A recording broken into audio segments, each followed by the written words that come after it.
Hello friends, welcome back to my channel. आज आपण बनवणार आहोत महाराष्ट्रीयन स्पेशल चितळे बंधू स्टाईल अगदी सोप्या पद्धतीने खुसखुशीत भाकरवडी. जर तुमची भाकरवडी चुकत असेल तर हा व्हिडिओ फक्त तुमच्यासाठी शेवटपर्यंत नक्की पहा. चला तर मग सुरुवात करूया. मी इथे 2 कप मैदा घेतलेला आहे. अर्धा वाटी बेसन पीठ घेतलेला आहे. मीठ, ओवा आणि ते व्यवस्थित आपण आता कालवून घेऊयात. आता त्यात गरम तेलाचं मोहन टाकून परत व्यवस्थित कालवून घेऊया. जर तुम्हाला अगदी खूपच खुसखुशीत भाकरवडी हवी असेल तर तुम्ही गरम तूप वापरलं तरी चालेल. आता व्यवस्थित कालवून घेऊया मिश्रण.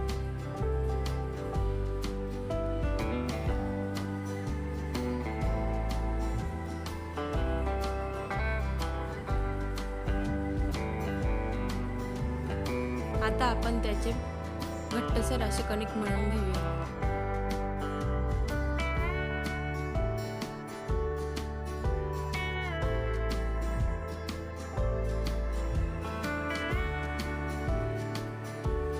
कणिक थोडा घट्टच भिजायचा आहे. तुम्ही बघू शकता इथे आपलं कणिक भिजून झालं आहे. त्याला आपण आता 15 ते 20 मिनिट प्रेससाठी ठेवून देऊयात.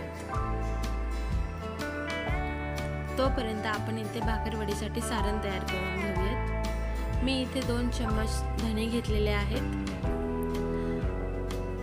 2 चम्मच खसखस घेतलेली आहे. 2 चम्मच जिरे घेतले आहे. 2 चम्मच तीळ घेतलेले आहे.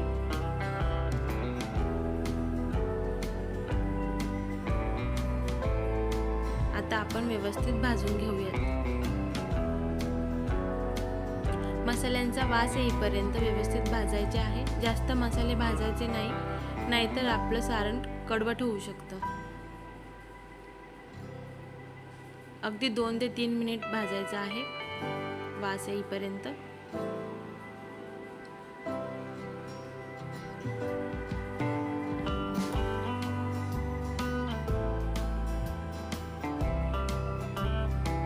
गॅस कमीच राहू द्यायचा.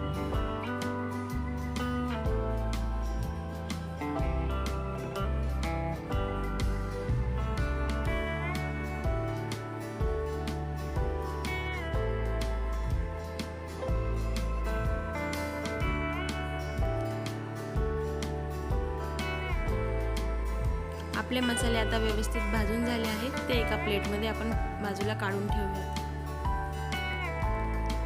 आता त्याच पॅनमध्ये आपल्याला खोबऱ्याचा किस भाजून घ्यायचा आहे.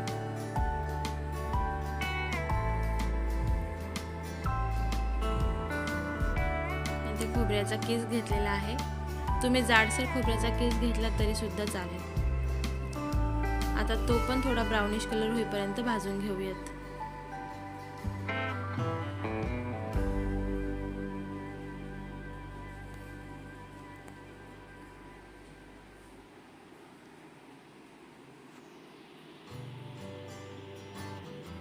आपला खोबऱ्याचा किस पण भाजून झाला आहे. आता आपण जे मसाले भाजले होते ते दळून घेऊयात. जाडसर असं दळून घ्यायचं आहे.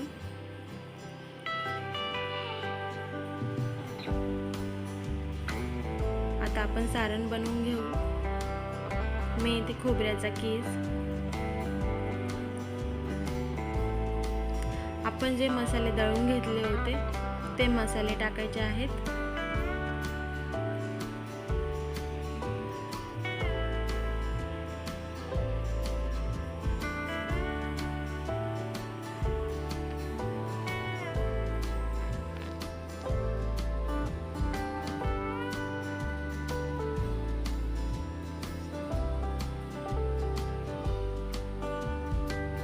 बारीक शेव,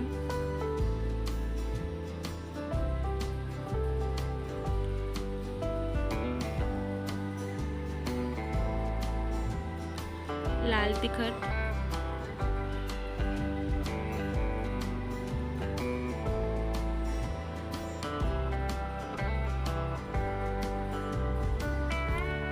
तिखट तुमच्या आवडीनुसार घालू शकतात। शेव 2 चम्मच घालायचे आहे। चिंच गुळाची चटणी 2 चम्मच,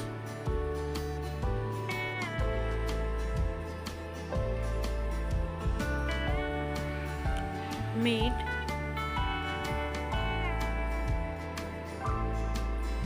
आणि सारण व्यवस्थित कालवून घ्यायचं आहे।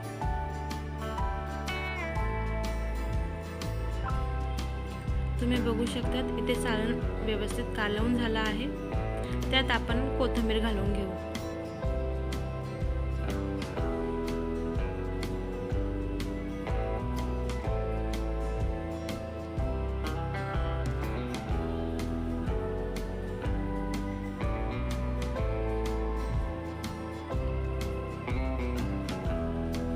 आपलं सारण आता तयार झालेलं आहे। आता आपण भाकरवडी करायला घेऊयात।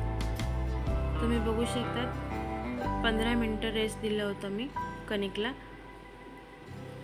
परत व्यवस्थित कणिक मळून घेऊयात।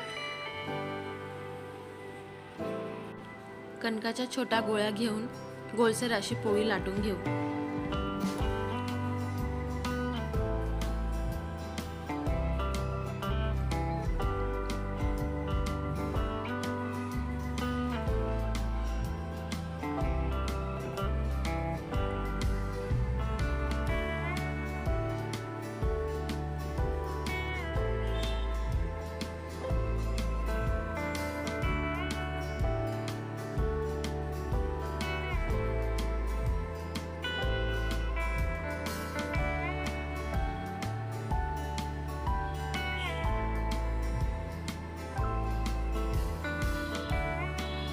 आपली पोळी लाटून झाली आहे। ती आता चौकोनी भागात आपण कापून घेऊयात, म्हणजे आपल्याला भाकरवडीला आकार व्यवस्थित देता येईल।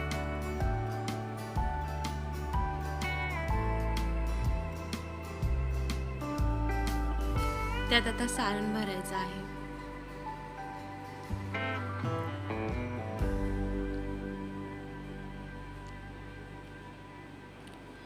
सारण व्यवस्थित पूर्ण पोळीत स्प्रेड करायचं।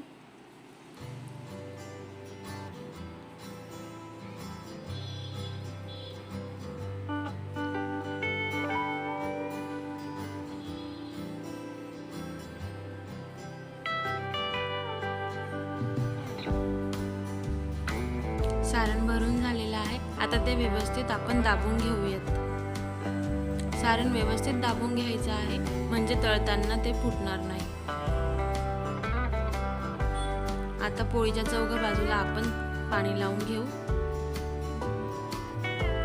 म्हणजे आपली भाकरवडी व्यवस्थित चिपकेल।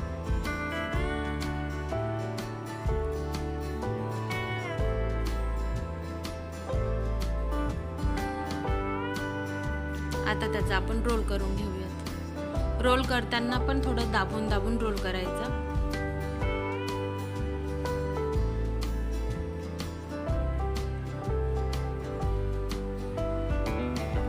आता ते आपण कट करून घेऊयात।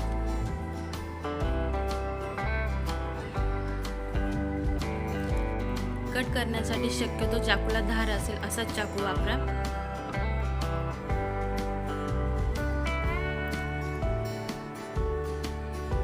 आता भाकरवडीला थोडंसं प्रेस करून घेऊ, म्हणजे आपली भाकरवडी तळताना फुटणार नाही। तुम्ही बघू शकता अशा प्रकारे प्रेस करून घ्यायचे आहे।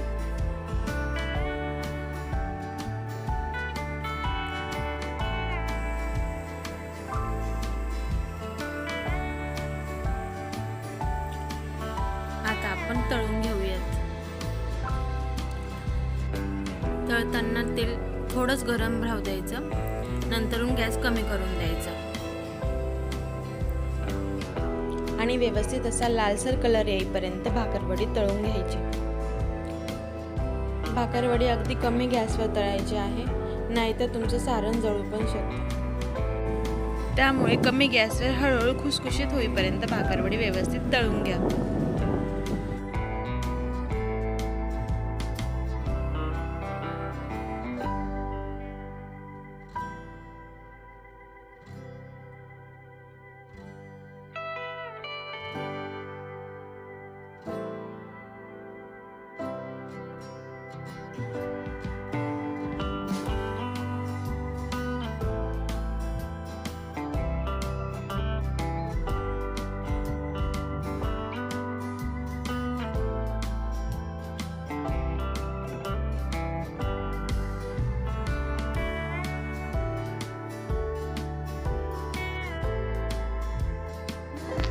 तुम्ही बघू शकतात भाकरवडीला अगदी सुनहरी असा रंग आलेला आहे आणि खुसखुशीत पण दिसत आहेत. तर आता आपण भाकरवडी काढून घेऊयात. आपल्या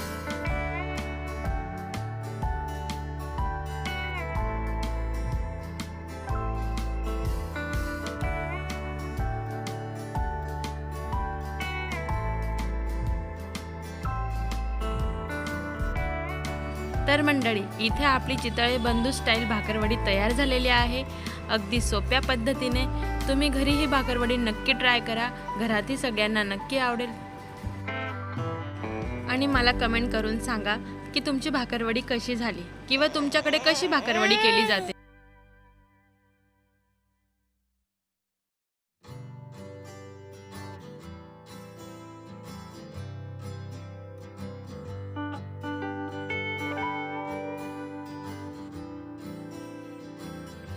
तर अशाच नवनवीन आणि सोप्या रेसिपी जाणून घेण्यासाठी Nutan's recipe with Khandeshi touch या चॅनलला लाईक करा, शेअर करा आणि सबस्क्राईब करा.